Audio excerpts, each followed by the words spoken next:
Hello বন্ধুরা, চিকু মাম্মা ব্লগের পক্ষ থেকে সকলকে অনেক অনেক স্বাগত। আশা করছি তোমরা সবাই ভালো আছো আর আমরাও ভালো আছি। তো বন্ধুরা, আমরা তো পুজোর সময় গ্রামে এসেছিলাম, তোমরা সবাই জানো। মানে আমরা এসেছিলাম দশমীর দিনে। তো দশমীর দিন তোমাদের সঙ্গে শেয়ার করেছি, তারপরেও একটা ভিডিও শেয়ার করেছি। সেদিন গেছিলাম আমরা তারাপীঠ মন্দির ঘুরতে। তো তারাপীঠ মন্দিরটাও তোমাদের সঙ্গে শেয়ার করেছি। আর আজকে চলো আমাদের গ্রামটা তোমাদের সঙ্গে শেয়ার করব। তো এখন দেখো, আমি তালাটির শ্বাসগুলো খাচ্ছিলাম। এগুলো কিন্তু আমাদের এখানে পাওয়াই যায় না। তো গ্রামে গেছিলাম, এখানে এসব অনেক, আর এই টাইমেই কিন্তু এগুলো হয়। তো আর কি, তাই জন্যই খাচ্ছিলাম। তো সেটুকুই একটু।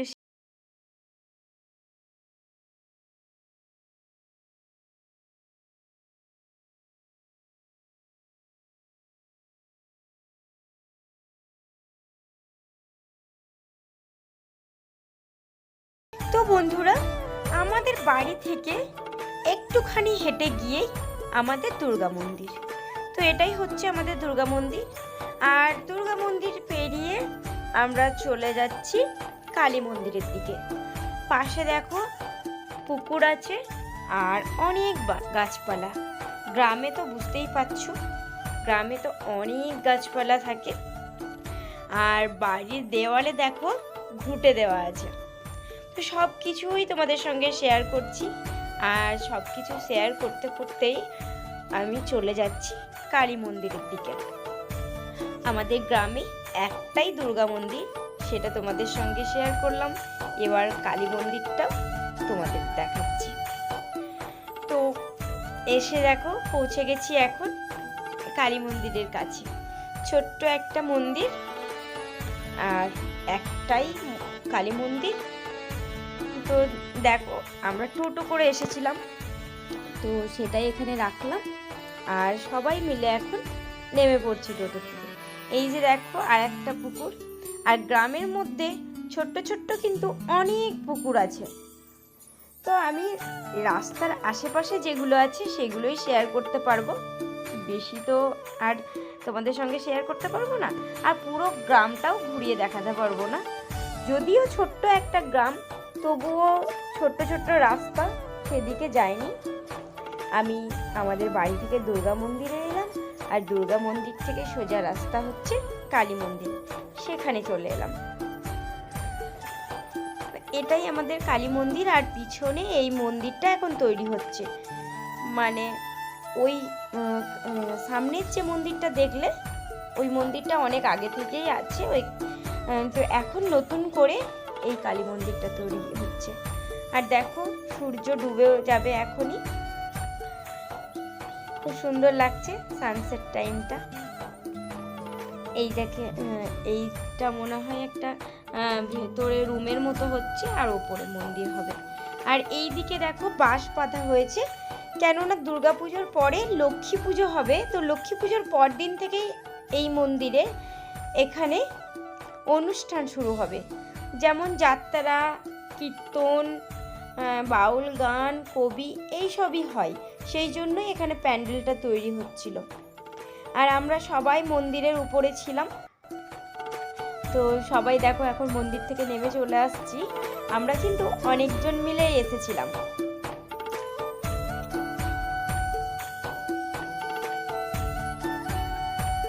একটা দেখো অনেক বড় গাছ আছে এখানে। আর সামনেই দেখো মায়ের একটা পুকুরও আছে। এই পুকুর থেকে জল নিয়েই কিন্তু মায়ের পুজো হয়। বেশ কয়েকদিন হলো এখানে পুজো দেওয়া হয় না। পরের বার যখন আসবো তখন এখানে পুজো দেব, আর সেটাও তোমাদের সঙ্গে শেয়ার করব। তো আমরা অনেকজন মিলেই এসেছিলাম, আমরা কিন্তু অনেক আনন্দ করছিলাম সবাই মিলে। এই যে গাছটা দেখালাম, আর পুরো মাঠের ধারে অল্পই কয়েকটা বাড়ি আছে এখানে আশেপাশে। আর তাছাড়া একদম মাঠের ধারেই কালী মন্দিরটা। প্রত্যেক দিনেই কিন্তু এই মন্দিরে পুজো হয়। 10টা থেকে 11টার দিকে। আমি তো এই গ্রামেই থাকতাম, অনেকবার এখানে পুজো দিয়েছি। আর আষাঢ় মাসে এখানে অনেক বড় করে পুজো হয়, তখনও অনেক সময় আমরা কিন্তু আসি। আজকে মন্দিরের এটুকুই শেয়ার করলাম। তো এখান থেকে চলে যাচ্ছি মাঠের ধার দিয়ে। খুব সুন্দর লাগছে বলো ধান ক্ষেতগুলো দেখতে, সবুজ ধান ক্ষেতে ভরা মাঠ। তা আমাদেরও কিন্তু খুব ভালো লাগছিল। আর আমরা আমার পাড়ার 3টে বোন এসেছে, মানে শিউলি, ওকে তো তোমরা চেনো, আর তার সঙ্গে আর 2টো বোন এসেছে, আর আমি আর আমার ভাই আর চিকু বাবা, এই কয়জন মিলেই আমরা এসেছি। এটাই হচ্ছে শিউলি আর ওরা আর 2টো বোন। তো এই কয়জন মিলে এসেছি আর খুব মজা করছিলাম, কিন্তু সবাই মিলে কিন্তু টোটো করে এসেছি। তবে কি বলতো, টোটোটা হচ্ছে আমার ভাইয়ের টোটো, ওখানেই রাখা ছিল বাড়ির বাইরে। চিকু বাবা বললো চলো একটু ঘুরিয়ে নিয়ে আসি তোমাদেরকে। তো চিকু বাবাই কিন্তু টোটোটা চালাচ্ছিল, সেই জন্যই এলাম সবাই মিলে। আর এটাও একটা কিন্তু পুকুর ছিল, আর এই পুকুরে অনেক জল ছিল, এখানে কিন্তু স্নান করাও যেত। আর এখন দেখো পুরো আবর্জনায় ভর্তি হয়ে গেছে পুকুরটা। এটা কিন্তু অনেকটা বড় একটা পুকুর ছিল। এই পুকুরটায় গ্রামের মেয়েরা সবাই স্নান করতো, আমিও অনেক দিন স্নান করেছি এখানে। সব পুরো গাছগাছালিতে ভর্তি হয়ে গেছে। এইদিকে রাস্তাটাই কেমন একটা আবর্জনা মুক্ত হয়ে গেছে। কিন্তু আমি যেদিকেই তাকাচ্ছি মনে হচ্ছে সবগুলো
ততক্ষণের জন্য তোমরা সকলে ভালো থেকো, সুস্থ থেকো আর সাবধানে থেকো। আর অবশ্যই আমাকে একটা কমেন্টের মাধ্যমে জানাবে আমাদের গ্রামটা তোমাদের কেমন লাগলো, আর একটা লাইকও করে দেবে তার সঙ্গে।